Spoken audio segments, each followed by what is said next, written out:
Una volta Carnalevara come paese era festa grande, tanti gruppi nascevano di Carnalevara e giravano per tutte le strade e le cortiglie con maschere di ogni specie e vestiti in tante maniere stravaganti.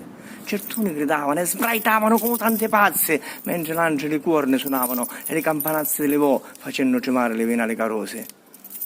Alla mattina, con i padri scendevano le piccoline femmine, tutte priate, principesse e fate, le mascoline invece, tutti i sceriffi erano, con le frange di carta velina colorata cosuta nelle canze e le magliona, e già sparavano, con pistoleggi a un corpo o a tamburo che poteva.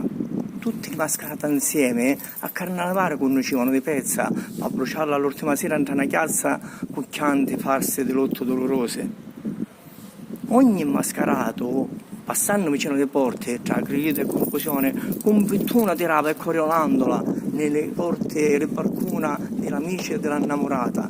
Intanto le caruse a frotta luce di anno si affoggiavano per ingagliare qualche compettone. Ma tante scappate le voci per dire s'ammucciare tra qualche cagnone, non aspettare che passava la china.